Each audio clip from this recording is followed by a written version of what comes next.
శుక్లాంబరధరం విష్ణుం శశివర్ణం చతుర్భుజం ప్రసన్నవదనం ధ్యాయేత్ సర్వవిఘ్నోపశాంతయేత్. గురుర్బ్రహ్మా గురుర్విష్ణుః గురుర్దేవో మహేశ్వరః గురుః సాక్షాత్ పరబ్రహ్మ తస్మై శ్రీగురవే నమః. వ్యాసాయ విష్ణురూపాయ వ్యాసరూపాయ విష్ణవే నమో వై బ్రహ్మనిధయే వాసిష్ఠాయ నమో నమః. కూజంతం రామ రామీతి మధురం మధురాక్షరం ఆరుహ్య కవితాశాఖాం వందే వాల్మీకికోకిలం. శ్రుతిస్మృతిపురాణానాం ఆలయం కరుణాలయం నమామి భగవత్పాదశంకరం లోకశంకరం. సదాశివసమారంభాం శంకరాచార్యమధ్యమాం అస్మదాచార్యపర్యంతాం వందే గురుపరంపరాం. వాగర్ధావివ సంపృక్తౌ వాగర్ధప్రతిపత్తయే జగతః పితరౌ వందే పార్వతీ పరమేశ్వరౌ. సూక్తిం సమగ్రయతున స్వయమేవ లక్ష్మీః శ్రీరంగరాజమహిషీ మధురైకటాక్షైః వైదగ్ధ్యవర్ణగుణగుంభనగౌరవైర్యాం కండూలకర్ణకుహరాः కవయోధయంతి. హైమోర్ధ్వపుండ్రమజహన్మకుటం సునాసం మందస్మితం మకరకుండలచారుగండం బింబాధరం బహుళదీర్ఘకృపాకటాక్షం శ్రీవేంకటేశముఖమాత్మని సన్నిధత్తాం. మనోజవం మరుతతుల్యవేగం జితేంద్రియం బుద్ధిమతాం వరిష్టం వాతాత్మజం వనరయూథముఖ్యం శ్రీరామదూతం శిరసా నమామి. ఆపదామపహర్తారం దాతారం సర్వసంపదాం లోకాభిరామం శ్రీరామం భూయో భూయో నమామ్యహం. శ్రీరామచంద్రం శ్రితపారిజాతం సీతాముఖాంబోరుహచించరీకः సమస్తకల్యాణగుణాభిరామः నిరంతరం మంగళమాతనోతు. సింధూరారుణవిగ్రహాం త్రినయనాం మాణిక్యమౌళిస్ఫురత్తారానాయకశేఖరాం స్మితముఖీం ఆపీనవక్షోరుహాం పాణిభ్యాం అళిపూర్ణరత్నచషకం రక్తోత్పలం బిభ్రతీం సౌమ్యాం రత్నఘటస్థరక్తచరణాం ధ్యాయేత్ పరేదంబికాం. హరి ఓం. పరమేశ్వర స్వరూపమైన సభకి నమస్కారం.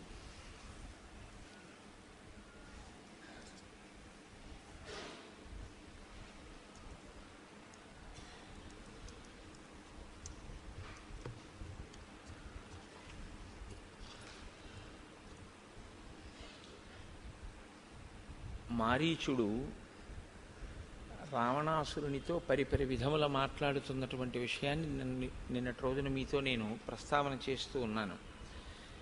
ఇంత బోధ చేసినప్పటికీ రావణాసురుడు మాత్రం చిట్ట చివర చెప్పిన విషయం ఏమిటంటే, నీకు ఉన్నటువంటి అవకాశములు రెండే. ఒకటి, మరణిస్తే నా చేతిలో మరణించాలి, నా ఆజ్ఞ కాదంటే ఇప్పుడే ఇక్కడే నిన్ను వధిస్తాను. ఒకవేళ నా ఆజ్ఞ ఔదలదాలిస్తే మరణిస్తే మరణిస్తావు, బతికితే బతుకుతావు. ఎందుకంటే రామబాణం తగిలితే మరణిస్తావు, ఏమో రాముడికి కనపడకుండా పోతే బతుకుతావు. ఇప్పుడు మారీచుడు ఇంకొక ప్రయత్నం, ఆఖరి ప్రయత్నం. ఆయనకి తెలుసు ఎలాగో వినడు రావణుడని, విననివాడే రావణుడు. కాబట్టి ఇంకొక ప్రయత్నంగా, తన కర్తవ్యంగా చెప్పేటటువంటి ప్రయత్నం ఆయన చేస్తున్నాడు. కేనేదముపదిష్టంతే క్షుద్రేణాహితవాదిన యస్వామిచ్చతి నశ్యంతం స్వకృతేన నిశాచర. ఆయన అసలు నీకు ఈ మాటలు తలకెక్కించినటువంటి వాడు ఎవడు అన్నది నాకు అర్థం కావట్లేదు. ఇలాంటి పని ఒకటి నువ్వు చెయ్యని నీతో చెప్పిన వారెవరో నాకు అర్థం కావట్లేదు. కానీ నీ వినాశనాన్ని కోరుకుంటున్నటువంటి వాడే చాలా అందంగా నీతో ఈ మాటలు మాట్లాడి ఇలా చేసేటట్టుగా నిన్ను ఈ రంగంలోకి దింపాడు. కాబట్టి ఇది నువ్వు గమనిస్తున్నటువంటి వాడివి కావు. నీ హితము కోరిన వాడు మాత్రం నీకు ఈ మాట చెప్పలేదు. ధర్మమర్థంచ కామంచ యశశ్చ జయతాంబర స్వామి ప్రసాదాత్ సచివాహ ప్రాప్నువంతి నిశాచర. ఒక రాజు ఎలా ప్రవర్తిస్తాడు అన్నదాన్ని బట్టి, ఒక రాజు తన మంత్రులతో ఏమి మాట్లాడుతుంటాడు అన్నదాన్ని బట్టి మంత్రులకు కూడా ధర్మము అర్థము కామము నిర్ణయింపబడి ఉంటాయి తప్ప, రాజే ధర్మార్థ కామములను సరిగ్గా సమన్వయం చేసుకోలేని వాడైతే, ధర్మబద్ధమైన అర్థకామముల యందు రాజుకే అనురక్తి లేకపోతే ఆ మంత్రులు మాత్రం అలా ఎందుకు ప్రవర్తిస్తారు? మంత్రులు అలా ప్రవర్తించినప్పుడు ప్రజలు ఎందుకు ప్రవర్తిస్తారు? విపర్యయేతు తత్సర్వం వ్యర్థం భవతి రావణ వ్యసనం స్వామి వైగుణ్యాత్ ప్రాప్నువంతి ఇతరే జనా.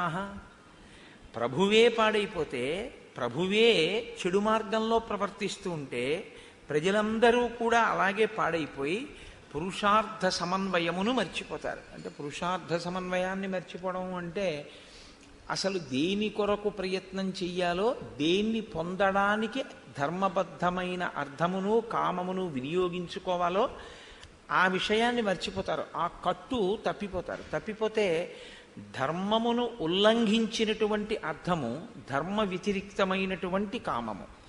కాబట్టి ఏమవుతుందంటే అర్థకామములు ప్రధానమవుతాయి, ధర్మము అప్రధానమవుతుంది.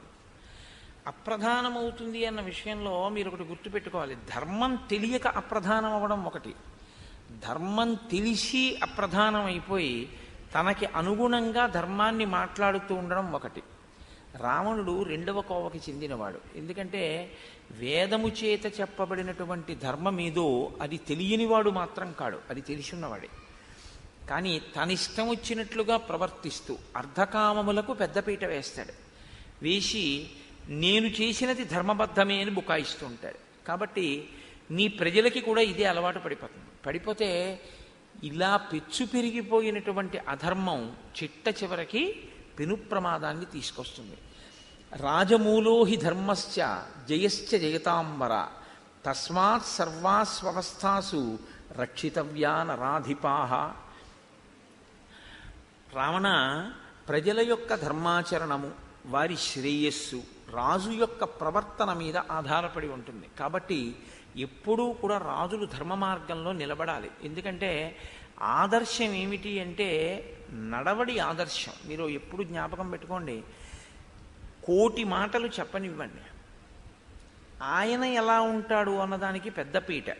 లోకం యొక్క గౌరవాన్ని మీరు పక్కన పెట్టేసేయండి. లోకం అలా నేను ఉంటే, నేను అలా ఉన్నానని లోకం గౌరవిస్తుంది కాబట్టి నేను లోకం కోసం చేస్తాను అన్నా కూడా అందులో తప్పేం లేదు. కొంతలో కొంత ఏదో కారణానికి ధర్మం నడుస్తుంది. కానీ ఒక స్థాయిలో అది కూడా మంచిది కాదు. తాను జ్ఞాని అయి అలా లోకం కోసం కర్మాచరణం చేయడం ఒక ఎత్తు. కానీ ఎప్పుడూ ఏదో లోకం దృష్టిలో తాను ధర్మమూర్తిగా ఉన్నాననిపించుకోవడానికి కర్మ చెయ్యడం కాదు. ధర్మం చెయ్యకుండా ఉండడం తప్ప, ధర్మం చెయ్యకుండా ఉండడం తనకి చేతకానివాడై ధర్మాన్ని చెయ్యాలి. నేను ఇలాగే చేస్తాను, నాకు ఇది అలవాటు, కాబట్టి నేను ఎప్పుడూ ధర్మావలంబకుడనే అయి ఉంటాను అన్న ఉద్దేశ్యంతో అలా రాజు ఉంటే ఆ రాజు యొక్క ప్రవర్తనని ఆదర్శంగా తీసుకుంటారు ప్రజలు. రాజుగారు ఇలా ప్రవర్తిస్తున్నారు, మనం ఇలా ప్రవర్తించాలి. అసలు రాజుగారికి ఆ ప్రవర్తన లేకపోతే, ఇంకా ప్రవర్తన లేనివాడు ఎదురుగుండా ఉంటే కొత్తగా వినవలసిన అవసరం ఎక్కడి నుంచి వచ్చింది? ఎదురుగుండా ఉన్నవాడు ముందు సత్ప్రవర్తనతో ఉంటే మీరు కొత్త తెలుసుకుని సత్ప్రవర్తన నేర్చుకోవాలి. తెలుసున్నవాడే ఆ మార్గాన్ని విడిచిపెట్టేస్తే మిగిలిన వాళ్ళు ఏమనుకుంటారే? తెలుసున్నవాడే వదిలేశాడు కాబట్టి అది ఆచరణీయం కాదనుకుంటారు. అది చాలా పెద్ద ప్రమాదం. తెలియనివాడు విడిచిపెట్టడానికి, తెలిసినవాడు విడిచిపెట్టడానికి చాలా పెద్ద ప్రమాదం ఉంది. వాడికి ఏం తెలుసండి అండం వేరు, అన్నీ తెలుసున్నవాడే వదిలేశాడండి అంటే అది పనికిరాంది కదా అన్నారనుకోండి, అప్పుడు మీరు సమర్థించడం కష్టం. కాబట్టి ఆచరణ అనేటటువంటిది మీ ఒక్కరితో పోదు. తెలుసున్నవాడు ఆచరించకపోతే లోకమునకు మార్గదర్శకత్వము పోతుంది. కాబట్టి తెలుసున్నవాడు ఎప్పుడూ అనుష్ఠిస్తూనే ఉండాలి, ఎప్పుడూ చేస్తూనే ఉండాలి. తెలియడం వేరు, చెయ్యడం వేరు. ఎందుకంటే తెలుసున్నవాడే చేయకపోతే దాని మీద విశ్వాసమే లోకానికి పోతుంది. ఆ ప్రమాదం తేకూడదు. కాబట్టి అనుష్ఠానాన్ని ఎప్పుడూ నడిపిస్తూనే ఉండాలి. ఆచరణ అన్నది ఎప్పుడూ అవసరం. ఇది లేదు రావణాని దగ్గర. ఇది లేకపోవడం ఏమవుతోందంటే ప్రజలందరికీ కూడా రావణుడు వేదం చదువుకున్నాడు, రావణుడు శాస్త్రం చదువుకున్నాడు, రావణుడు తపస్సు చేశాడు. కానీ రావణుడు ఎలా ఉంటున్నాడు? తనిష్టం వచ్చినట్టు ఉంటున్నాడు. కాబట్టి శాస్త్రం అన్నదాన్ని వదిలిపెట్టి తిరగచ్చని రావణుడే చెప్తున్నాడుగా, ఇంకా మనం ఎందుకు శాస్త్రం పట్టుకోవడం అన్న దృష్టికోణం ప్రజలలో ఏర్పడుతుంది. కాబట్టి నువ్వు అలా ఉండకూడదు, అది తప్పు. ప్రజలు పాడైపోవడానికి నువ్వు కారణమవుతున్నావు రాజుగా ఉండి. ఏ ప్రజల్ని నువ్వు ధర్మ మార్గంలో పెట్టాలో అలా పెట్టడంలో నువ్వు వైఫల్యం చెందుతున్నావు, నీకే నడవడి లేని కారణం చేత. స్వామినా ప్రతికూలేన ప్రజాస్తీక్ష్ణేన రావణ రక్ష్యమానా నవర్ధంతే మేషా గోమాయునా యథా. ఎంత పెద్ద మాట అండి నిజంగా. శ్లోకం చాలా గంభీరమైనటువంటి మాట. కాపాడడము అనే మాట ఒకటి ఉంటుంది లోకంలో, రక్షించడము అన్న మాట ఒకటి ఉంటుంది. ఈ రక్షించడము అన్న మాటలో మీరు దేన్ని పడితే దాన్ని తీసుకొచ్చి రక్షక స్థానంలో పెట్టకూడదు, పెట్టలేరు కూడా. ఎందుకంటే ఇదే అంటున్నాడు మారీచుడు. ఒక తండ్రి పిల్లవాడిని కొడతాడు, కొట్టకుండా ఏ తండ్రి పెంచడు, ఏ తల్లి పెంచదు. తల్లి తండ్రి కూడా కొడతారు. తల్లి తండ్రి కొట్టేటప్పుడు శిక్ష వెయ్యడం ప్రధానమా, చేసినటువంటి తప్పుని దిద్ది పిల్లవాడు మళ్ళీ ఎప్పుడూ అటువంటి తప్పు చెయ్యకుండా ఉండడానికి శిక్ష వేయడం ప్రధానమా? మళ్ళీ తప్పు చెయ్యకుండా ఉండడానికి శిక్షించడం ప్రధానం తప్ప తప్పు చేశాడు కాబట్టి శిక్షించడం ప్రధానం కాదు. అదే ఒక మేకల మంద వెనకాతల ఏమీ చదువుకోనటువంటి వ్యక్తి, అతనికి ఏమీ పాండిత్యం లేదు, ఏమీ తెలియదు. అటువంటి వాడు పాండిత్యం వరకు ఎందుకండి, అతనికి ఏమీ తెలియదు, అసలు లౌకికంగా కూడా ఏమీ తెలియదు, అతనికి సంతకం పెట్టడం కూడా రాదు. అటువంటి వాడు ఓ కంబళి భుజం మీద వేసుకుని ఓ కర్ర పట్టుకుని వెనకాల ఎడుతున్నాడు. ఇప్పుడు అతనికి ఏం తెలుసండి, అతను బలహీనుడు, అతనేమీ ఎటువైపు నుంచి ఏ క్రూర మృగాలు వస్తాయో కూడా అతనేం కనిపెట్టలేడు. అతనికన్నా ఒక నక్క వెనకాల వెడితే జిత్తులు మారిది కాబట్టి, బాగా కుయుక్తులు తెలుసు కాబట్టి, ఎటువైపు నుంచి ఏ మృగం ఎలా వచ్చి మేకల మీద దాడి చేస్తుందో తెలుసుకుని ఉంటుంది కాబట్టి, ఒక నక్క మేకల వెనకాల వెడితే బాగుంటుంది అని మీరు అన్నారనుకోండి, అది పైకి వినడానికి బాగుంటుంది, కానీ ఆ నక్కే తినేస్తుంది మేకల్ని. ఇప్పుడు బయట వాళ్ళు అక్కర్లేదు, ఈ నక్క మేకల్ని తింటుంది. ఎందుకు తింటుందంటే తాను తిన్నాను అని తెలియకుండా తింటుంది. నక్కే తినేసింది అని యజమాని కూడా కనిపెట్టలేడు. తనకి ఏ జిత్తుల మారితనం ఉందో ఆ జిత్తుల మారితనాన్ని దేనికి పనికి వస్తుందంటే తను కాయవలసిన వాళ్ళని కాయకుండా తను తినేయడానికి వాడుకుంటుంది ఆ జిత్తులు. ఎందుకంటే నక్క బుద్ధి అంతా, దాని తెలివితేటలు వక్రంగానే ఉపయోగపడతాయి, దాని తెలివితేటలు సక్రమంగా వినియోగపడవు. కాబట్టి రావణ, నీ వంటి వాడు పరిపాలకుడుగా ఉంటే స్వామినా ప్రతికూలేన ప్రజా తీక్ష్ణేన రావణ రక్ష్యమానా నవర్ధంతే, ప్రజలకి రక్షణ ఉండదు. మేషా గోమాయునా యథా, మేకల వెనకాతల ఒక నక్క విడితే ఎలా ఉంటుందో అలా ఉంటుంది నువ్వు పరిపాలించడం. నువ్వేం చేస్తావంటే నీ ప్రజల్ని పరిపాలిస్తున్నట్లు కనపడుతుంది, కానీ నువ్వే తినేస్తావు నీ ప్రజల్ని. నీ అధర్మాచరణం వాళ్ళకి నేర్పి క్రమంగా నీ వలననే రాజ్యము ప్రజలు నశించిపోతారు, ఆ స్థితి వస్తుంది. ఇది రావణాసురుణ్ణి ఉద్దేశించి చెప్తున్నాడు కానండి. యథార్థానికి ఇవాళ బాగుంది కదా, సంతోషంగా ఉంది కదా అని ధర్మాన్ని విడిచిపెట్టి చెయ్యరాని పనులు చేసినటువంటి వాళ్ళు తొట్టతొదకు పొందేటటువంటి ఎంత ప్రమాదకరమైన ఫలితములుంటాయో మారీచుడు చూపిస్తున్నాడు. కాబట్టి దర్శనాదేవ రామస్య హతం మమవధారయ ఆత్మానంచ హతం విద్ధి హృత్వా సీతాం సబాంధవం. ఇక్కడ చెప్పాడు తీర్పు. మారీచుడి యొక్క తీర్పంతా ఇక్కడుంది. ఆయన అంటున్నాడు, దర్శనాదేవ రామస్య హతం మామవధారయ. రాముడు నన్ను చూడగానే నేను చచ్చిపోయినట్టు, అక్కడతో అయిపోయింది. రాముడు నన్ను చూడగానే నేను చచ్చిపోతాను, సీతమ్మ నిన్ను చూడగానే నువ్వు అపహరిద్దాం అనుకుంటున్నావుగా. సీతమ్మ కూడా తేజోవంతురాలని నేను చెప్పాగా నిన్న. అప్రమేయం హి తత్తేజో రక్షిత శానిలేన చహ అని చెప్పారు కదా నిన్ననే మారీచుడు. మరి సీతమ్మ నిన్ను చూస్తే, యథార్థ స్వరూపంతో రావణుడిగా నువ్వు కనపడ్డప్పుడు సీతమ్మని అపహరించే సమయంలో సీతమ్మ నిన్ను చూస్తే నువ్వు మరణిస్తావా? నువ్వు మరణించవు అన్నాడు. నువ్వు మరణించవు. ఎందుకు మరణించవో తెలుసా? సంపదు సీతమ్మ నిన్ను. ఎందుకు చంపదో తెలుసా? నిన్ను చంపడం కాదు ఇప్పుడు ప్రధానం. ఆత్మానంచ హతం విద్ధి హృత్వా సీతాం సబాంధవం ఆనయిష్యసి చేత్ సీతాం ఆశ్రమాత్ సహితోమయ నైవ త్వమసి నాహం చ నైవ లంకా న రాక్షసాః. నువ్వు సీతమ్మని తీసుకువెళ్ళిపోయిన తర్వాత ఏమవుతుందో తెలుసా? ఇక్కడైతే సీతమ్మ నిన్ను చంపేయగలదు, కానీ చంపదు. ఆమె తేజస్సుతో ఆమె తలుచుకుంటే రావణ సంహారం పెద్ద విషయం ఏం కాదండి. సంకల్పంతో చంపేస్తుంది ఆవిడ పాతివ్రత్యంతో.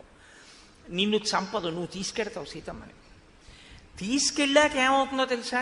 ఇక్కడైతే ఒక్కడివే పోతావు. అక్కడికి వస్తే సీతమ్మ మీ అందరూ పోతారు. నైవ త్వమసి, నువ్వు ఉండవు. నాహంచ, నేను ఎలాగో ఉండను. నువ్వు తీసుకెళ్ళడము అన్నది జరిగింది అంటే ఏమిటి? నేను హా లక్ష్మణ హా సీత అన్నాననే గుర్తు. నేను ఉండను. నైవ లంక, ఇంకా లంకారాజ్యం ఉండదు. న రాక్షసాహ, రాక్షసులన్న వాళ్ళు ఎవ్వరూ ఉండరు, అందరూ పోతారు. ఎందుకు పోతారో తెలుసా? నువ్వు చెప్పిన ప్రణాళికలో అంత పెద్ద ప్రమాదం ఇమిడి ఉంది. నువ్వేమంటున్నావు? నేను మాయామృగం కింద వెళ్ళి కనబడితే నేనేదో హా రామ హా సీత హా లక్ష్మణ అంటే ఆ లక్ష్మణుడు వెళ్ళిపోతాడు, సీతమ్మను అపహరిస్తానంటున్నావు. కానీ సీతమ్మను అపహరిస్తున్నానని నువ్వు అనుకుంటున్నావు, కానీ సీతమ్మను అపహరించడమే నీ మృత్యువుకి కారణం. నీతో పాటు లంక రాక్షసులు అందరూ నశించడానికి కారణం. ఇది నీ పుర్రెకి పుట్టింది. ఎందుకు పుట్టిందో తెలుసా? నిన్ను నీ వారితో నశింపచేయడానికి ఎవరో నీ పుర్రెలో పెట్టారు ఈ బుద్ధిని. ఇది తెలుసుకోక నేను సీతమ్మని ఎత్తుకెడుతున్నానని అనుకుంటున్నావు. పిచ్చాడా? పట్టుకెళ్ళి నువ్వు పొందేదేమీ ఉండదు సుఖం. నువ్వు పట్టుకెళ్ళినది మొదలు నీకు శోకం ప్రారంభం. ఈ మాట ఎవరు చెప్పారో తెలుసా అండి? ఎంతమంది చెప్పారో తెలుసా రామాయణంలో? మొదట చెప్పినవాడు మారీచుడు. ఇక ఈ తర్వాత సీతమ్మ చెప్తుంది, నీ దుఃఖం ఇంకా ప్రారంభమైందని చెప్తుంది. కానీ ఎంత గొప్ప లెక్క కట్టాడో చూడండి. రాముడు నన్ను చూసినప్పుడు నేను ఒక్కడే పోతాను, సీతమ్మని తీసుకెళ్ళాక నువ్వు సరాక్షసంగా నశించిపోతావు అన్నాడు. ఆయనకి ఇవేమీ అర్థం కాలేదు. ఆయన హఠంతోటే నిలబడ్డాడు. నువ్వు వెడతావా కాంచన మృగంగా, నేను నిన్ను సంహరించను. అప్పుడు మారీచుడు అన్నాడు, ఏవ ముక్త్వాతు వచనం మారీచో రావణం తతః గచ్ఛావేత్య బ్రవీద్దీనో భయాద్రాత్రించర ప్రభో. ఆ రాత్రించరుడైనటువంటి రావణ ప్రభు దగ్గర దీనుడై, దీనత్వం ఎందుకు వచ్చింది అంటే తన మనసులో ఉన్నది తాను చెయ్యలేని స్థితి. తనకి రాముడంటే భక్తి, ఈ అపచారం చేయడం తనకిష్టం లేదు, కానీ చెయ్యడం వినా మార్గం లేని పరిస్థితి. అది ఆయన దైన్యం. కాబట్టి ఇప్పుడు దీనుడై భయంతో, భయం అన్న మాట ఎందుకు వచ్చింది అంటే రాముడి వలన భయం కలిగిన బతికే ఉన్నాడు. వృక్షే వృక్షే చ పశ్యామి చీరకృష్ణాజనాంబరం అని ప్రతి చెట్టు మీద రాముడే కనపడినా తన ప్రాణం పోయిందేం లేదు. రాముణ్ణి భీతభక్తితో ఉపాసన చేస్తూ బతికే ఉన్నాడు.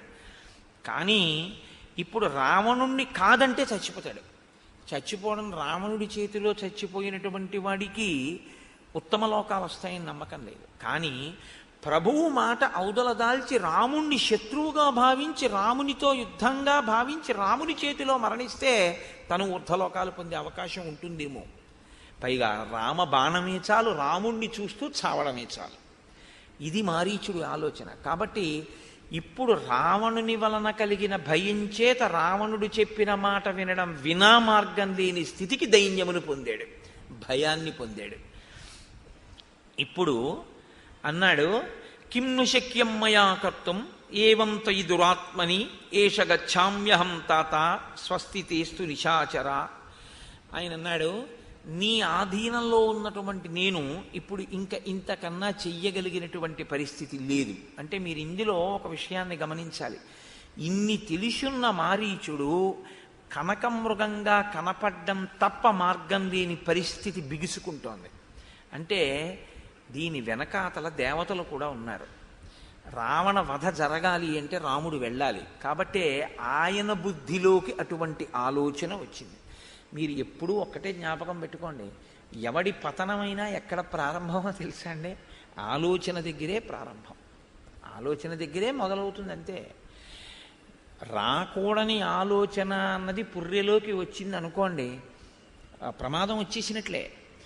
దాన్ని మీరు తొలగించుకోగలిగిన సమర్థత మీ యందు ఉంటే ఏమో నేను చెప్పలేను. అటువంటి ఆలోచనని అమలు చేయకుండా ఉండగలిగితే, అటువంటి ఆలోచనని అమలు చెయ్యకుండా ఉండలేని బలహీనతకి కానీ మీరు లోనైతే ఉపద్రవం తీసుకొస్తుంది. ఆ ప్రమాదం ఇప్పుడు ఆలోచన రూపంలోనే వస్తుంది, అంతకన్నా ఇంకొక రకంగా ఏముండదు, ఆలోచన రూపంలోనే ఉంటుంది. అందుకే ఆలోచనలు ఎప్పుడూ కూడా భగవత్పరం చేస్తే ఏమవుతుందో తెలుసా అండి, మీకు మీ వారికి కూడా రక్షణ కలుగుతూ ఉంటుంది. ఎందుకంటే మీరు ఎప్పుడూ ఒకటి జ్ఞాపకం పెట్టుకోండి, మనం అష్టోత్తరంతో పూజ ఏ దేవతకైనా, వినా సహస్రంతో పూజ. 108 దాటితే 1000. 108కి 1000కి మధ్యలో అంకెలు లేవండి, బోల్డ్ అన్న అంకెలు ఉన్నాయి. మరి ఎందుకు లేవు పూజలు? 200తోటో 300తోటో 400 నామాలతోటో 500 నామాలతో ఎందుకు లేవు? 116 నామాలతో పూజ ఒక్క శంకరాచార్యుల వారికే ఉంది లోకంలో. 108 నామాలతోటి దేవతలందరికీ చేస్తాం, 116 నామాలతో శంకరాచార్యుల వారికి చేస్తాం. ఎందుకంటే శంకర భగవత్పాదులకి గురుకట్నం అని చెప్పి 116 ఇవ్వాలి. మనకి ప్రత్యేకించి తెలుగుదేశంలో తెలుగుదేశంలో అంటే నా ఉద్దేశం ఆంధ్రదేశంలో ఒక సంప్రదాయం ఉంది. గురువు గారికి కానీ ఎవరికైనా బహుమానం కానీ ఇస్తే 116 ఇస్తాం. రేపు ఆయన పుట్టినరోజు శంకర జయంతి కాబట్టి ఆయనకి కూడా 116 కట్నం ఇవ్వాలి. 116 కట్నం ఇవ్వాలంటే ఏం చేయాలి? ఆయన మీ 116 నా 116 కోసం వెంపర్లాడే ఆయన కాదు, ఒక వృద్ధ బ్రాహ్మణికి కనకధార చేసి బంగారు ఉసిరికలు ఇచ్చి తన ఒక పిసరు ముట్టుకోకుండా వెళ్ళిపోయిన మహాపురుషుడైన. అటువంటి సర్వతంత్ర స్వతంత్ర ఆయనకి మనం ఇచ్చే రూపాయలు ఎందుకు కాదు, ఆయన సాధించిన విజయములను ఆయన నామములుగా చెప్తాం. చెబితే 108 నామములు శంకర భగవత్పాదుల యొక్క అష్టోత్తరం ఉంటుంది. దానికి 8 నామములు కలపాలి.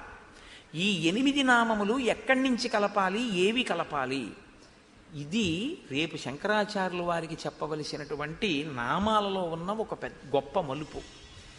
ఈ 108 ప్లస్ ఈ 8 కలిపితే 116 అవుతాయి. ఈ 116 మనిషిగా పుట్టినటువంటి ప్రతివాడు రేపు చెప్పాలి. ఎందుకు అంటే శంకరాచార్యుల వారికి జగద్గురువుగా మీరు ఇచ్చే గౌరవం అదొక్కటే శంకర జయంతి నాడు. కాబట్టి దేవతలకైతే 108 నామాలే, తప్పితే 1000 అంటే సహస్రం, సహస్రం అంటే అనంతం, అంటే లెక్క లేదు అని ఇంకింతకన్నా చెప్పలేము, అందులో ఇలా చెప్పామని. అంతేగాని 1000 అంటే 1000 అని కాదు, సంస్కృతంలో సహస్రం అని కాదు. 108 అంటే 108. ఎందుకు 108దో తెలుసా అండి? ఈ లోకంలో ఎవరు పుట్టినా 27 నక్షత్రాల్లోనే పుట్టాలి. 27 నక్షత్రాలకి 4 పాదాలు ఉన్నాయి.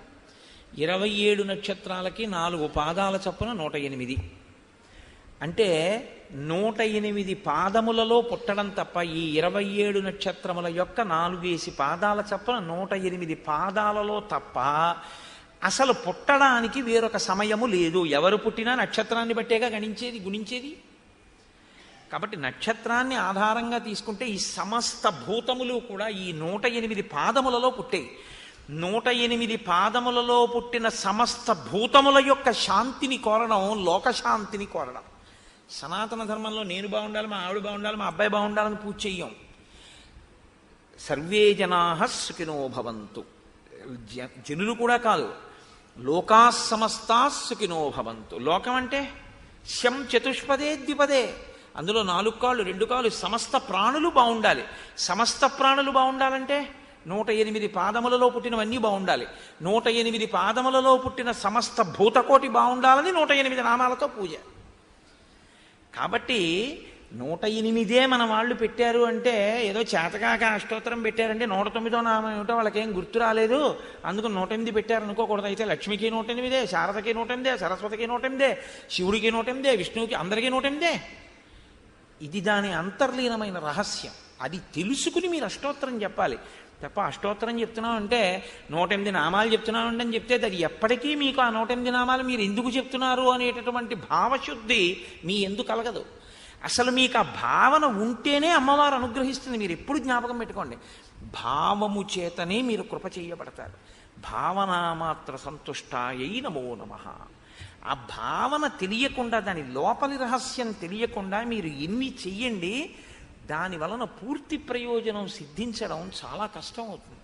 మీరు అందుకే చేసేటటువంటి కర్మకి ఎందుకు చేస్తున్నామన్న దాన్ని తెలుసుకోవాలి. తెలుసుకుని చేస్తే మీ బుద్ధి నిలబడుతుంది.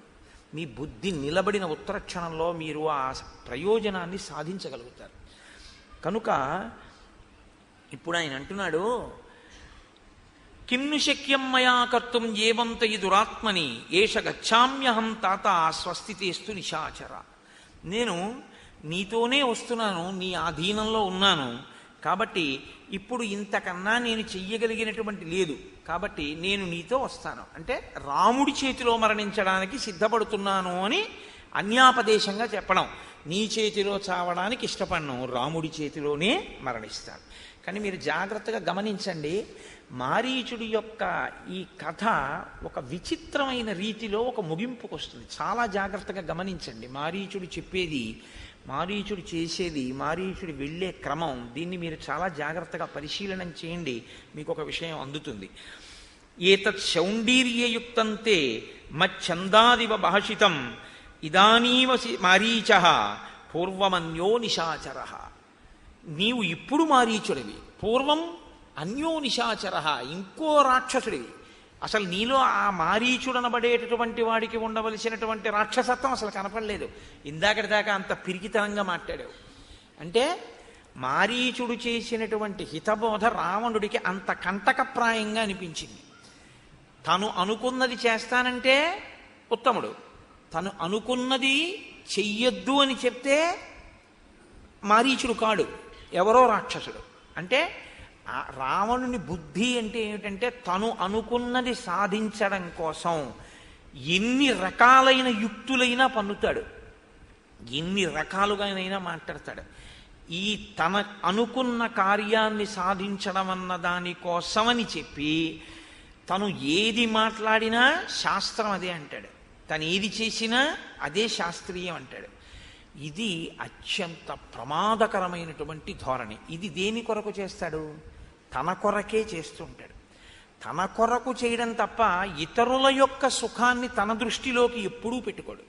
ఈ పెట్టుకోకపోవడం వల్ల ఏమవుతుందంటే రావణునితో సంబంధంలోకి వెళ్ళిన వాళ్ళందరూ ఏడుస్తారు. ఇలా ఏడిపించే స్వభావం ఉన్నవాడు కాబట్టే రావణుడు అయ్యాడు. రవయతి అసత్ప్రలాపాన్ కరయతీతి ఇది రావణ.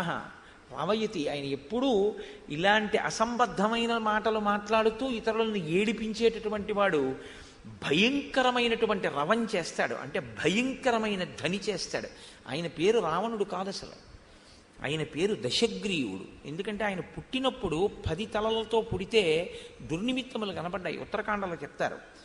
అప్పుడు విశ్వవసో బ్రహ్మగారు వచ్చి చూశారు. చూసి వీడు ఇలా పుట్టాడు, 10 తలకాయలతో పుట్టాడు ఏమిటి వీడు పుట్టగానే ఇన్ని దుర్నిమిత్తాలు కనపడుతున్నాయి, 10 కంఠములతో పుట్టాడు కాబట్టి వీడికి దశగ్రీవుడు అని నామకరణం చేస్తున్నాను అన్నాడు.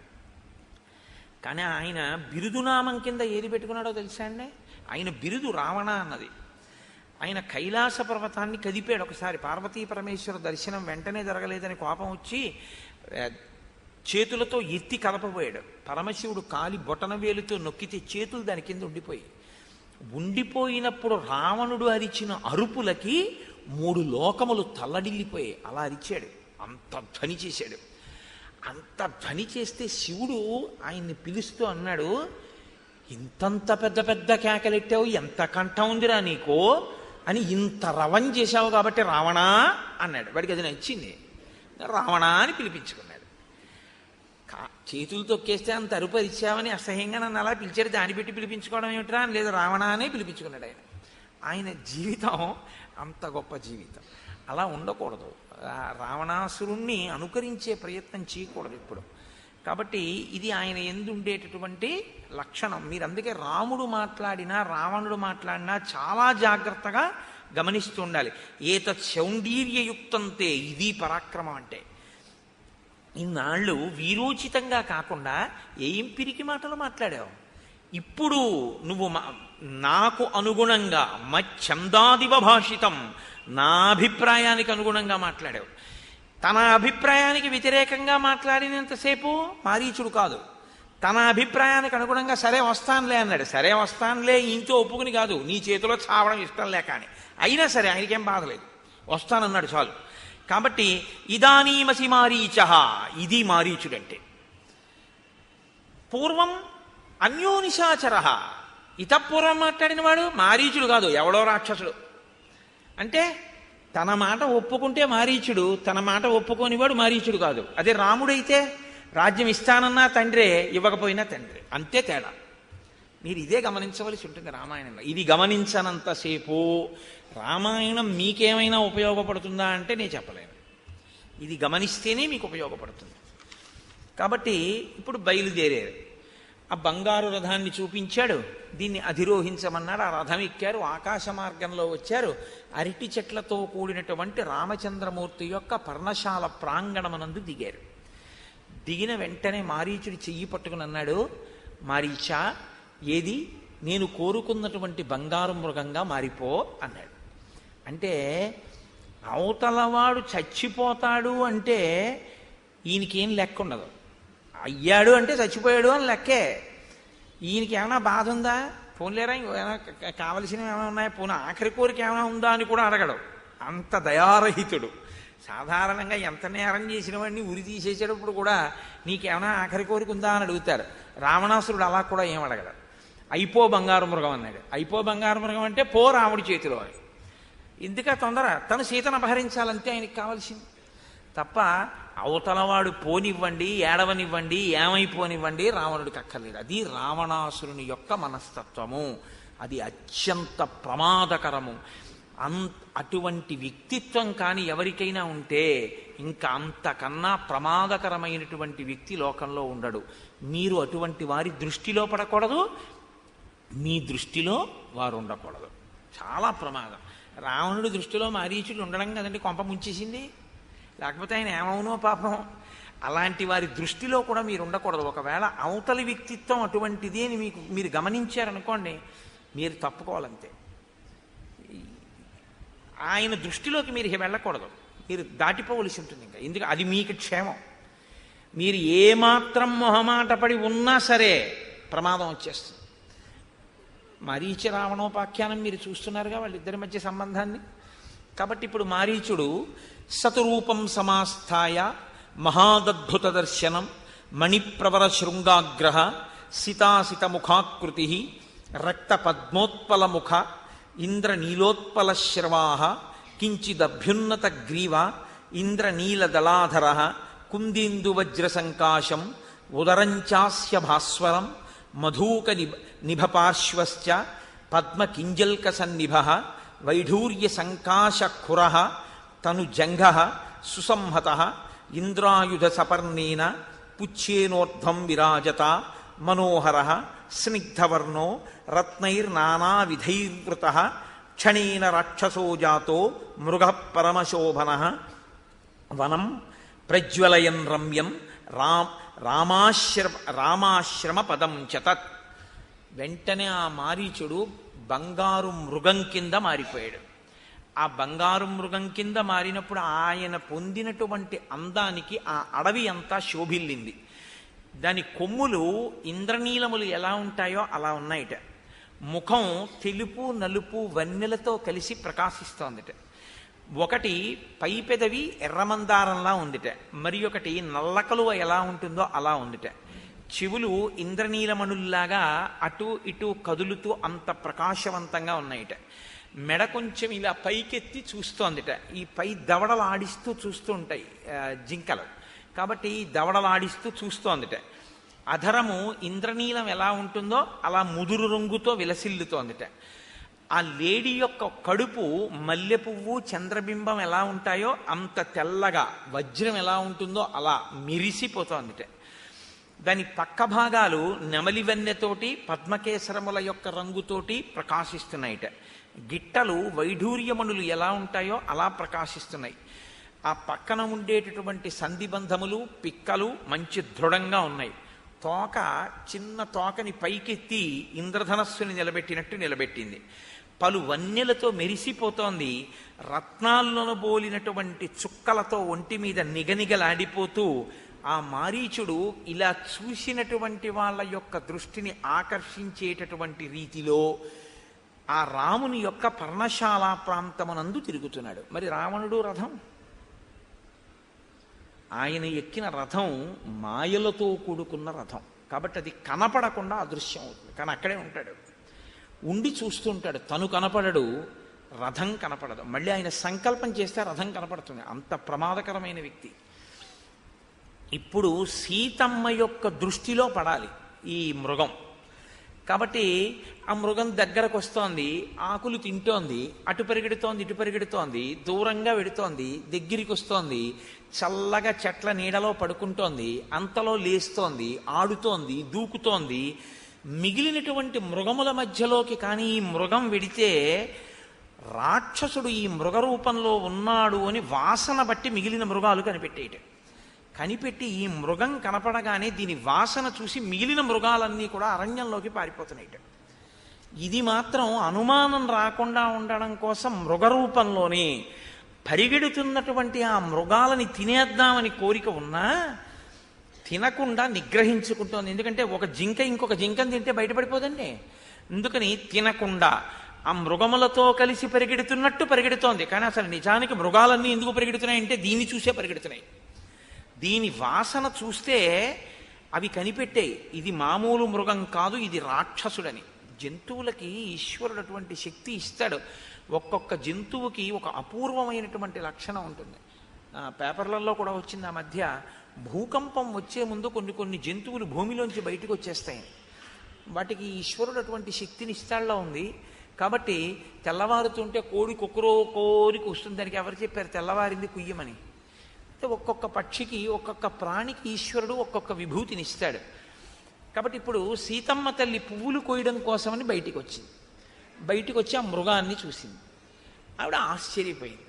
బా, ఎంత అందమైన మృగం ఈ మృగం అనుకుంది. అని వెంటనే రామలక్ష్మణుల్ని పిలిచింది. అక్కడ ఉన్న వాళ్ళని వెంటనే బయటికి రమ్మని పిలిచింది. ఆర్యపుత్ర అని పిలిస్తే రామచంద్రమూర్తి వచ్చాడు, లక్ష్మణుడు వచ్చాడు. చూడండి చూడండి ఆ మృగం ఎంత అందంగా ఉందో, బంగారు చుక్కలతో మెరిసిపోతోంది అంది.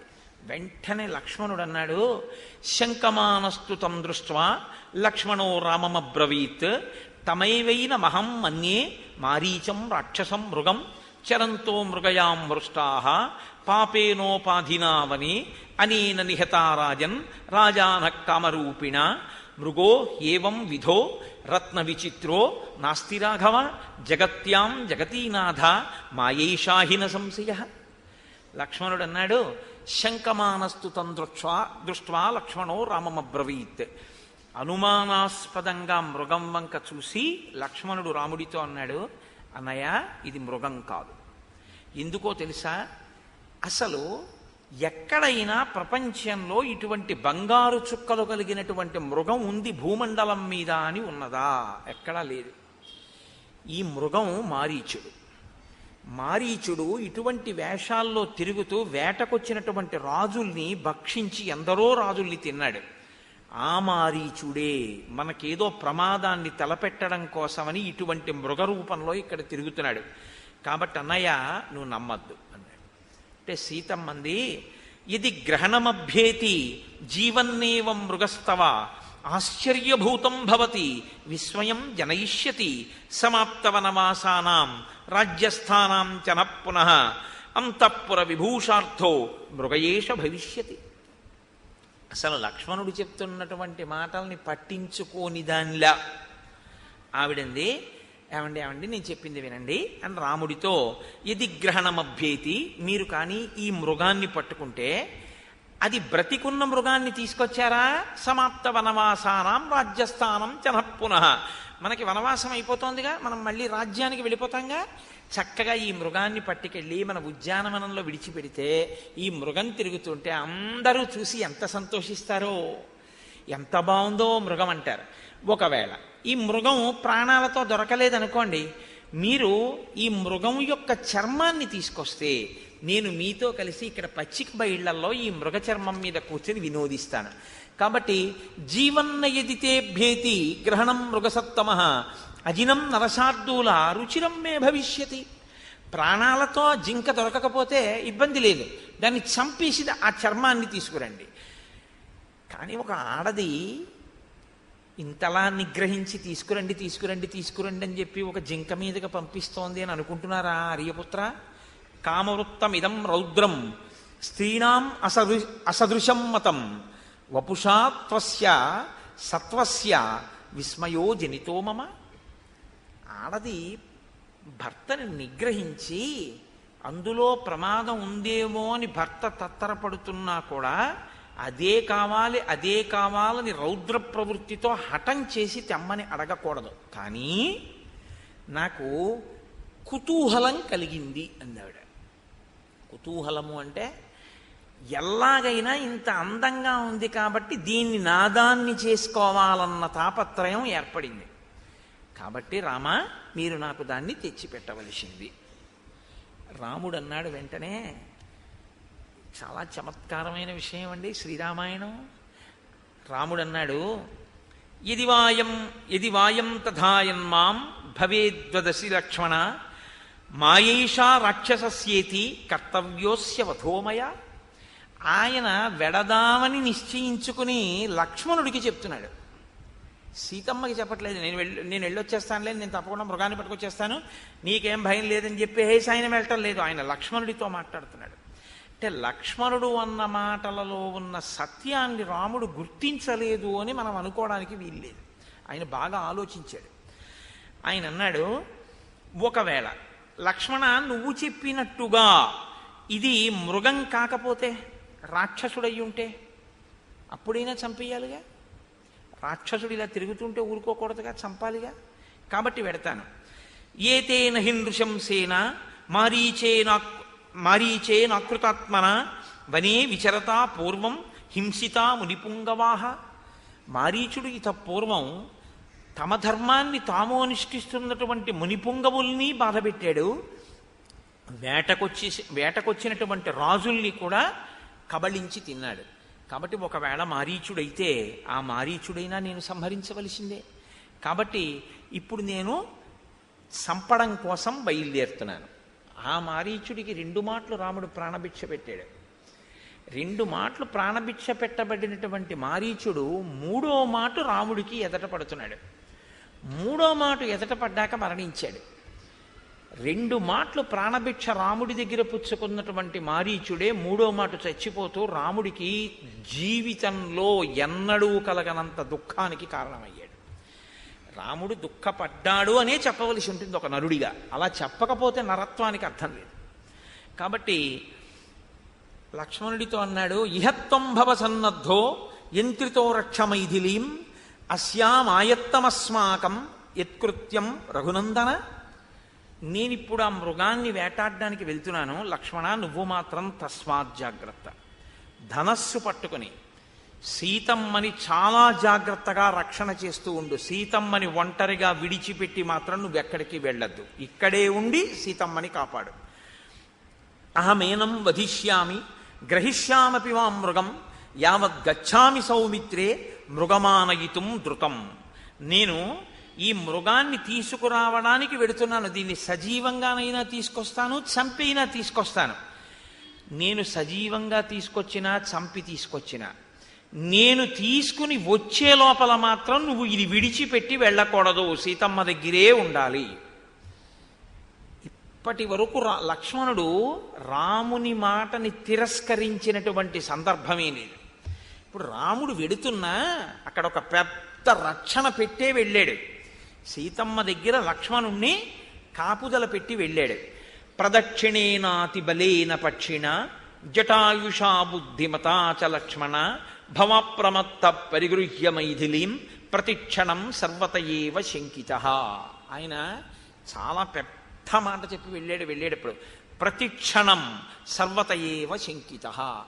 ప్రతి క్షణం అనుమానమును పొందుతూనే ఉండు సీతమ్మని రక్షించేటప్పుడు అని చెప్పాడు. అంటే నీ కంటికి కనపడినది నీ కంటికి కనపడిన యథార్థ స్వరూపమని నమ్మవద్దు. అంటే బయలుదేరుతున్న రాముడి మనసులో ఏదో అనుమానం ఉన్నది అన్న విషయాన్ని ధృవీకరిస్తోంది. సీతమ్మ అంత గట్టి పట్టుపట్టి అడగడం వల్ల, అగస్త్యుడు అన్నాడుగా, ఆవిడ ఏది అడిగితే అది చెయ్యి అన్నాడు కదా, ఆ సమయం వచ్చేసింది. కాబట్టి అంత గట్టి పట్టి అన్నడు అడగని సీతమ్మ అడిగితే కాదనలేక బయలుదేరుతున్నాడు తప్ప మనసులో ఏదో అనుమానం రాముడికి ఉంది. అందుకే ప్రతి క్షణం శంకతోటే ఉండు, నీవు జటాయువుతో కలిసి రక్షణ చేస్తుండు అని చెప్పాడు. ఇందులో తనంత తాను చెప్పంది జటాయువుకి. జటాయువుకి ఈ సందర్భంలో ఏం చెప్పలేదు ఆయన. నువ్వు చూస్తూ ఉండు, జాగ్రత్త, నేను మారీచుడి కోసం వెడుతున్నాను లేకపోతే మృగం కోసం వెళ్తున్నానని చెప్పలేదు. చెప్పింది లక్ష్మణుడికి చెప్పాడు, జటాయువుతో కలిసి జాగ్రత్తగా ఉండు అని. బలవంతుడైన జటాయువుతో కలిసి, ఎందుకంటే ప్రదక్షిణేనాతి బలేన పక్షిణ చెప్పి రాముడు అరణ్యంలోకి బయలుదేరాడు. ఆయన ఆ విష్ణు ధనస్సు 3 చోట్ల వంగి ఉన్నటువంటి ఆ విష్ణు ధనస్సుని, బ్రహ్మగారిచ్చినటువంటి బాణాన్ని, అక్షయ బాణ తూణీరాల్ని, ఇన్నిటిని కట్టుకుని బయలుదేరాడు. ఆయన ఏం తక్కువ అంచనా వేసి బయలుదేరాడు అని మీరు అనుకోవడానికి వీల్లేదు. ఎందుకంటే ఏవో జింక దాన్ని కొట్టడానికి పెద్ద అల్లరి ఏమిటని ఏదో బోలెడు ధనస్సులు. ధనస్సులు అంటే ఎప్పుడు రాముడి దగ్గర ఒక ధనస్సే ఉంటుందని మీరు అనుకోకండి, చాలా ఉంటాయి. పీఠాల్లో సత్యదండాలు బోల్డని ఉంటుంటాయి పక్కన, అలాగా బోలెడు ధనస్సులు ఉంటాయి. ఏదో ఒక వెదురు ధనస్సులు అంటే ఏదో పట్టుకుని జింకనే కదా కొట్టడం అని వెళ్ళలేదు. అలా వెళ్ళాడు అంటే ఆయనకి కూడా ఒకవేళ మారీచుడేమో నిగ్రహించవలసి ఉంటుందన్న అనుమానం ఉంది.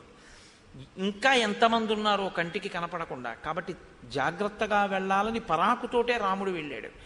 వెళ్ళేటప్పుడు కూడా సీతమ్మకి రక్షణని కల్పించే వెళ్ళాడు. కానీ దేవతా కార్యం జరగాలి కాబట్టి వెంట తరుగుతున్నాడు. కనపడుతోంది, అదృశ్యమైపోతోంది, పొదల మాట కెడుతోంది, మళ్ళీ ఆశ కల్పిస్తోంది, మళ్ళీ కనపడుతోంది, ఆకాశంలోకి వెళ్ళిపోతోంది, అంతర్ధానం అవుతోంది, మళ్ళీ కనపడుతోంది. ఇలా రాముణ్ణి వెనక పరిగెత్తిస్తూ ఆశ్రమం నుంచి చాలా దూరం తీసుకెళ్ళిపోయింది. చాలా దూరం తీసుకెళ్ళిపోయిన తర్వాత రాముడికి కించిత్ ఖేదం కలిగింది. ఒక మృగం నన్ను ఇంత దూరం తీసుకొచ్చింది, ఇప్పటికి గురి కుదరట్లేదు, ఎందుకు పరిగెత్తుకొచ్చాడు అంటే ఆయన బాణం తీసి వింటినారికి ఎప్పుడు తగల్చి విడిచిపెడతాడో తెలియదు అని చెప్పింది ఆ శూర్పణఖ. అంత వేగంగా బాణాన్ని సంధించగలిగినటువంటి రాముడికి బాణాన్ని సంధించగలిగిన అవకాశాన్ని మారీచుడు ఇవ్వలేదు. ఎందుకు ఇవ్వలేదు అంటే రాముని యొక్క ప్రజ్ఞ 2 మాటలు తెలుసుకుని ఉన్నాడు. దూరంగా తీసుకెళ్లాలంటే తను ఎన్ని మాయలు పన్నాలో అన్ని మాయలు పన్నుతూనే ఉన్నాడు. అంటే ఇప్పుడు మీకు ఒక విషయం అర్థం కావాలి, మారీచుడు రామభక్తితో ఉన్నాడా రావణ భక్తితో ఉన్నాడా నాకు చెప్పండి. రామభక్తితో రావణ భక్తితో కూడా ఉన్నాడు. గుండెలలో ఉన్నది రామభక్తి, రాముని గొప్పతనం అర్థమైంది. కానీ ఇప్పుడు రాముడి చేతిలో చచ్చిపోవడం ప్రభువుకి ఇచ్చిన మాట నిలబెట్టుకుని, ఎందుకంటే ఎలాగో దానివల్ల రావణుడు పోతాడు లంకతో సహా. అందుకే వచ్చింది వాడి పుర్రిలోకి ఈ ఆలోచన. కాబట్టి ఇప్పుడు ఈ ఉద్దేశ్యంతో ఆయన రాముణ్ణి దూరంగా తీసుకుని వెళ్ళాడు. వెళ్ళిన తర్వాత ఒకసారి ఆ మృగం కనపడింది. రాముడికి కోపం వచ్చి ఇక ఈ మృగాన్ని విడిచిపెట్టడం కుదరదు అనుకున్నాడు. గభాలన ఎంత పెద్ద బాణం పడితే అంత పెద్ద బాణాన్ని చటుక్కుని తీసి వెయ్యకూడదు. అలా వేశారనుకోండి, అటువంటి వారికి ఉపదేశం చేయకూడదు ధనుర్వేదాన్ని. ఎందుచేత అంటే అంత తొందరపాటున్న వ్యక్తి చిన్న ప్రాణి మీద చాలా అధికమైన శక్తి కలిగినటువంటి బాణాన్ని ప్రయోగం చేసేటటువంటి వ్యక్తి లోకానికి ఉపద్రవాన్ని కల్పిస్తాడు, అశ్వత్థామ బ్రహ్మాస్త్రాన్ని వేసేసినట్టు. అందుకని అటువంటి వారికి నేర్పకూడదు. నేర్పవలసి వచ్చినా ద్రోణాచార్యుల వారు ప్రయోగం నేర్పారు తప్ప ఉపసంహారం నేర్పలేదు. అందుకే ఉపసంహారం తెలియదు కాబట్టి వేయడేమో అనుకున్నాడు ఆయన. కాబట్టి ఇప్పుడు రాముడు ముందే వేసేయచ్చు కదండి. ఆశ్రమంలో నిలబడి ఈ బాణం వేసేస్తే బ్రహ్మదత్తమైనటువంటి బాణం ఎక్కడున్నా కొట్టేస్తుంది మారీచుణ్ణి. అది రాముడి శీలం కాదు. ఆ రాముని యొక్క ధర్మాన్ని అడ్డు పెట్టే, రాముని ధర్మం మీద ఇంత నమ్మకం ఉంది కాబట్టే, రామో విగ్రహవాం ధర్మ అని చెప్పాడు కాబట్టే తను కనపడి కనపడక రాముణ్ణి దూరంగా తీసుకెళ్ళగలనన్న నమ్మకంతో మారీచుడున్నాడు. ఇది మీరు పట్టుకోవలసి ఉంటుంది. కాబట్టి తీసుకెళ్ళగలిగాడు. లేకపోతే ఒక్కసారి సంకల్పం చేసి అస్త్రప్రయోగం చేశాడు అనుకోండి, దర్భని వేశాడండి కాకాసురుడి మీద. బాణం కాదు, దర్భ. 3 లోకాలు తిరిగింది కాకి. రాముడి కంటికి ఎదురుగుండా కనపడుతూ కాదు, 3 లోకాల్లోకి వెళ్ళినప్పుడు రాముడి కంటికి కనపడుతుంది అంటే 3 లోకాల్లోనూ వెనక తిరిగింది బ్రహ్మాస్త్రం ఆయనకి. మరి జింక మీద ఎందుకు వేయలేదు అలాగా? అప్పుడు అపచారం వేరు, ఇప్పుడు సీతమ్మ కోరిక వేరు. జింకగా కనపడుతోంది, మారీచుడని నిర్ధారణ కాలేదు, అనుమానమే. అనుమానంతో అంత బాణం రాముడు వేయడు. ఆయనకి బాగా అనుమానం ఎప్పుడు నిర్ధారణ అవుతోందంటే అతను పన్నుతున్న మాయలు ఒక జింక ప్రవర్తించవలసిన విధానం కన్నా అసాధారణంగా ఉన్నటువంటి అతని యొక్క మాయ.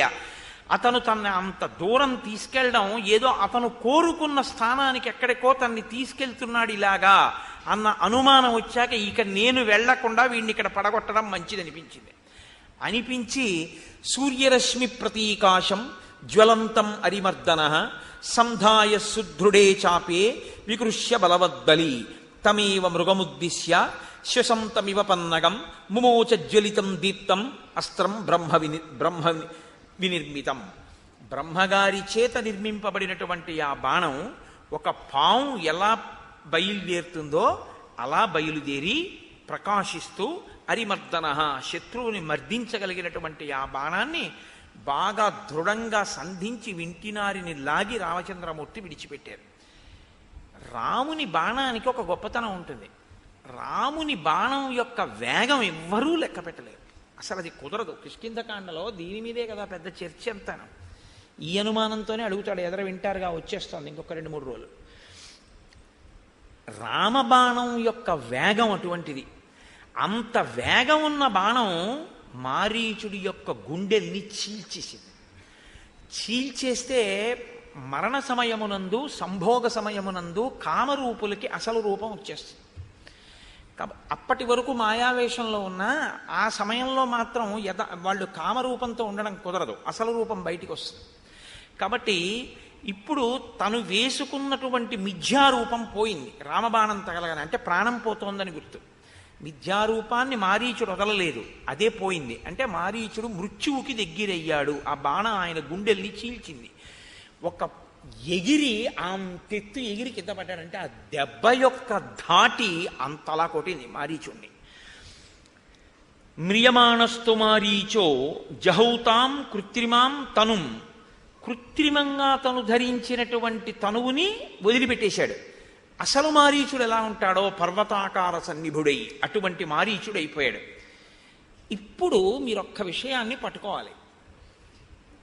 ఈ బాణపు దెబ్బ తిన్నటువంటి మారీచుడికి అసలు రామబాణం గుండెల్ని చీల్చి పైకెత్తి కింద పారేసిన తర్వాత ఉత్తర క్షణం ప్రాణాలు ఎగిరిపోవాలి. కానీ ఇంకా బతికున్నాడు అంటే ఎంతటి బలాఢ్యుడో మీరు గుర్తించండి.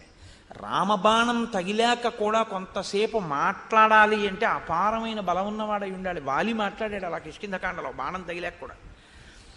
ఈయన ఇంకా స్మరణ మిగిలింది అంటే ఇంకా ఆలోచించగలిగినటువంటి శక్తి మిగిలే ఉంది.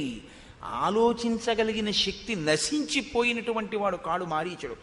వాల్మీకి మహర్షి యొక్క శ్లోకాన్ని మీరు చాలా జాగ్రత్తగా చూడాలి. ఎందుకో తెలుసా? స్మృత్వా తద్వచనం రక్షో. అతనికి రావణాసురుని యొక్క మాట జ్ఞాపకానికి వచ్చింది. ఏమని? నేను సీతాపహరణం చెయ్యడానికి నువ్వు మాయామృగంగా వెళ్ళాలి అన్న మాట జ్ఞాపకానికి వచ్చింది. రాముణ్ణి దూరంగా తీసుకెళ్ళాలి, రాముడి చేతిలో నువ్వు మరణిస్తావు. ఇప్పుడు తన మరణం రావణుని కొరకు మరణించాడు. రావణుని కొరకు మరణించిన రాముని చేతిలో మరణించాడు.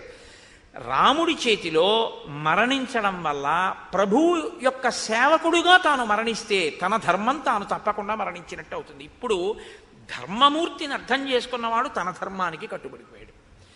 కాబట్టి స్మృత్వా తద్వచనం రక్షో దధ్యౌకేనతు లక్ష్మణం.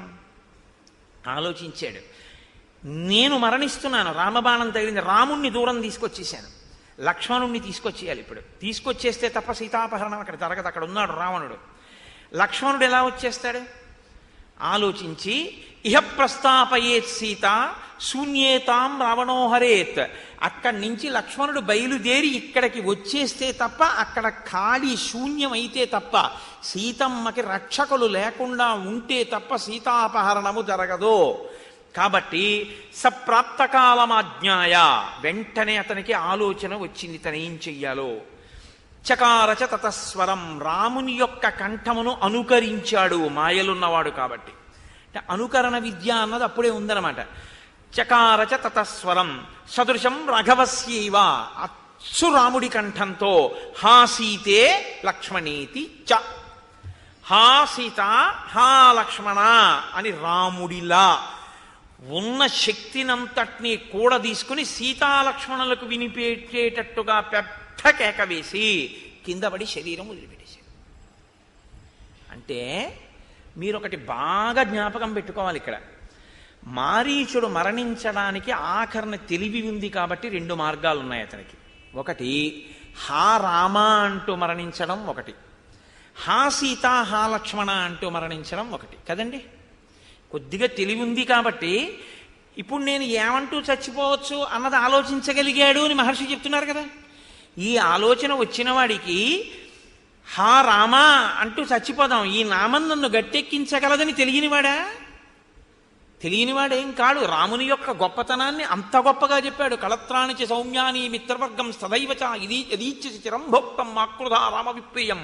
ఇన్ని చెప్పినటువంటి వాడు నిజంగా హా రామ అంటూ చచ్చిపోవాలి అంటే హా రామ అంటూ చచ్చిపోలేడా? చచ్చిపోగలడు. కానీ హా రామ అంటూ తాను చచ్చిపోతే సీతాపహరణం జరగదు. ఇప్పుడు తనేమనుకుంటున్నాడు? సీతాపహరణం జరిపించాలి. సీతాపహరణం జరిపించాలంటే ఎవరి కోరిక తీర్చాలనుకుంటున్నాడు? రావణుడి కోరిక తీర్చాలనుకుంటున్నాడు. రావణుడి కోరిక తీర్చినట్టు కనపడి జరగవలసిన దేవతా కార్యానికి తాను పనిముట్టవుతున్నాడు, తాను సమిధవుతున్నాడు. అంటే సీతమ్మ తేజస్సు మీద అంత నమ్మకం ఉన్నా సీతమ్మ తనని తాను రక్షించుకోదు. ఎందుకంటే ఆవిడ పతివ్రతా ధర్మానికి కట్టుబడుతుంది, భర్త చేత రక్షింపబడాలని కోరుకుంటుంది కాబట్టి తీసుకెడతాడు. కానీ రావణుడు కోరుకున్న కోరిక మాత్రం తీరదు. సీతమ్మని ఏ కోరిక కొరకు తీసుకెడుతున్నాడో అది మాత్రం సాధించలేడు. ఎందుకంటే ఆమె సౌశీల్యవతి, మహాపతివ్రత. ఇప్పుడు ఆమెని రక్షించాలంటే తనని తాను రక్షించుకోని భార్యని రక్షించడానికి భర్తృధర్మం బాగా ఎరిగిన రాముడు వెడతాడు. రాముడు వెళ్ళిన తర్వాత మూర్ఖుడైన రావణుడు నా భార్యనిచ్చేయి అంటే ఇవ్వడు, మాట వినడు. వినని కారణం చేత యుద్ధం వస్తుంది. యుద్ధంలో లంకకి వెళ్ళినటువంటి రాముడు రావణుడిని ఒక్కడే చంపడం. రావణుడి పనుపున అందరూ వస్తారు కాబట్టి లంక, రావణుడు, రాక్షసులు సర్వనాశనం అయి తీరుతారు. ఇది నేను ఇంతకు ముందే చెప్పాను కాబట్టి నా ధర్మం ఇక్కడతో పూర్తయిపోయింది. ప్రభు కార్యం పూర్తి చేసి రామబాణానికి నిహతుడిని అయిపోతున్నాను. ఇంత ఆలోచన, ఈ ఆలోచన అడుగున దాక్కుంది అని మీరు కనిపెట్టగలిగి ఉండాలి. కాబట్టి ఆలోచన అంటూ ఉంది కాబట్టి దాని లోపల పరంపరగా ఇంత ఆలోచన కూడా ఉంది. కాబట్టి హా రామ అనకుండా హా సీతే లక్ష్మణేతి చ, హా సీత హా లక్ష్మణ అంటూ మారీచుడు మరణించడం వెనక ఇంత కథ ఉంది. ఇటువంటి భావమే ఆయన మనసులోకి వచ్చేటట్టుగా రాముడు అర్థమయ్యేటట్టు ఆయన బుద్ధిని ప్రచోదనం చేసి సిద్ధం చేసినటువంటి వాళ్ళు ఎవరయ్యుండాలని నేను ఊహించగలం? దేవతలే. కాబట్టే 2 సార్లు బతికి 3వ మాట మరణించి రామకథని మలుపు తిప్పాడు. ఇప్పుడు ఈ మాట వినగానేట రాముడు నిర్ఘాంతపోయాడు. ఎదురుగుండా ఎంత అరివీర భయంకరుడైనా చంపగలరు, కుట్ర చేసేటటువంటి వాడిని కొట్టడం చాలా కష్టం. ఎందుకంటే చచ్చిపోయాడండి, ఇంకేం చేస్తారు మీరు? చచ్చిన వాడిని చంపలేరుగా. అరిచిన అరుపు ఖచ్చితంగా ఇప్పుడు సీత యందు లక్ష్మణుని యందు ఆందోళన కలిగిస్తుంది. ఇది ఏ ప్రమాదం తెస్తుందో అని రాముడు కాసేపు విచలితుడైపోయాట. అంటే తను శంకిస్తున్నది ఏదైతే ఉందో ఆ ప్రమాదము దాపురించినది. ఆ ప్రమాదం వచ్చేసింది, ఇందుకు తీసుకొచ్చాడనమాట దాన్ని. ఇంత దూరం నేను వచ్చేయడం, నేను పెట్టినటువంటి కాపుదల భగ్నం అయిపోయింది. ఇప్పుడు లక్ష్మణుడు కదలడు కదా, సీతకి అపకారం జరగదు కదా. ఈ భయం రామచంద్రమూర్తిని ఆవహించింది. ఎంత గమ్మత్తుగా తీసుకొస్తారండి. అయితే హా సీతే లక్ష్మణేతిచ అని అరిచిన సీతమ్మ లక్ష్మణుడు అనుమాన పడకపోతే ఏం ఉపయోగమేం లేదు, మారీచమది అవుతుంది అంతే. ఇప్పుడు లక్ష్మణుడు కదలాలంటే రామాజ్ఞ లేకుండా కదులుతాడా? వదిన అన్నయ్య అరుస్తున్నాడు, నువ్వు ఇక్కడే ఉండని పరిగెత్తుకు వెళ్ళిపోతాడా? అలా లక్ష్మణుడు తనంత తాను పరిగెడితే సీతను కూడా తీసుకునే పరిగెడతాడు తప్ప సీతను వదిలి పరిగెత్తాడు. మరి ఇప్పుడు లక్ష్మణుడు వెళ్ళాలి. కథకి అత్యంత కీలక ఘట్టం ఎక్కడుందంటే లక్ష్మణుడు వదలాలి, సీతమ్మ తల్లి ఉన్న స్థానాన్ని వదిలిపెట్టేయాలి. వదిలిపెట్టి వెళ్ళిపోవాలి లక్ష్మణుడు. ఎలా వెళ్ళిపోవాలో తెలుసా? వెళ్ళిపోతున్నానని చెప్పి ఆ సమీపంలో ఉండడానికి కూడా ఆయన మనసు అంగీకరించనంతగా త్రికరణ శుద్ధిగా వెళ్ళిపోతున్నానని చెప్పి వెళ్ళిపోవాలి. అలా వెళ్ళిపోయేటట్టు మనసు విరిగిపోవాలి లక్ష్మణుడికి. ఎందుకని? అన్నయ్య ఒక మాట చెప్పాడు, నేను మరణించిన మృగాన్ని కానీ బతికున్న మృగాన్ని కానీ తెచ్చే వరకు నువ్వు వెళ్ళకూడదన్నాడు. ఇప్పుడు తాను చేసేది రామాజ్ఞని ధిక్కరించడమే. అసలు భరతుడు కాని శత్రుఘ్నుడు కాని లక్ష్మణుడు కాని రామాజ్ఞని ధిక్కరించడం అన్నది రామాయణంలో మీరు ఇక్కడ వరకు చూశారా? లేదు. రామాజ్ఞనే ధిక్కరించవలసినంత పరిస్థితి ఎలా రావాలి? చాలా సహజంగా తీసుకొచ్చేశారు. అందుకే నరుడి కథని నరుడి కథగానే అల్లారు. ఎంత అందంగా అల్లారంటే ఇందులోని సహజత్వాన్ని మీరు అర్థం చేసుకోవాలి. సహజత్వము అన్న మాట నేను అన్నాను కాబట్టి మీకు నేను ఒక ఉపమానం